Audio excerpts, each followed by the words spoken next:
पुणेकर शहरात यंदाची रामनवमी मिरवणूक अभूतपूर्व उत्साह आणि विक्रमी गर्दीत पार पडली। तब्बल 11 वर्षांनंतर आशा टॉकीज चौक मार्ग पुन्हा खुला झाल्याने मिरवणुकीकडे संपूर्ण शहराचे लक्ष लागले होते।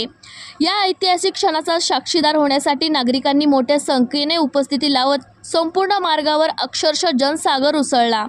बस स्थानक परिसरातून मिरवणुकीला सुरुवात झाली। माळीवाडा, आशा टॉकीज चौक, कापड बाजार, दिल्ली गेट असा पारंपरिक मार्ग निश्चित करण्यात आला होता।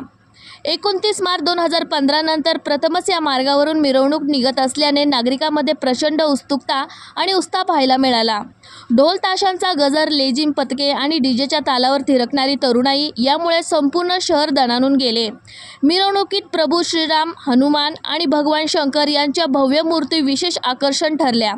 सजवलेल्या रथामुळे आणि पारंपरिक वाद्याच्या निनादामुळे धार्मिक वातावरण अधिकच भारावून गेले। विशेष म्हणजे हिंदुत्ववादी नेते आणि आमदार संग्राम भैया जगताप यांनी मिरवणुकीत हजेरी लावत डीजेच्या तालावर ठेका धरला। त्यांच्या या उत्साही सहभागामुळे कार्यकर्त्यांमध्ये आणि नागरिकांमध्ये नवचैतन्य निर्माण झाले। संवेदनशील पार्श्वभूमी लक्षात घेता प्रशासनाने कडेकोट सुरक्षा व्यवस्था तैनात केली होती। पोलिसांचा मोठा बंदोबस्त, सीसीटीव्ही कॅमेरे, ड्रोन आणि विशेष पथकांच्या माध्यमातून संपूर्ण मार्गावर बारकाईने नजर ठेवण्यात आली।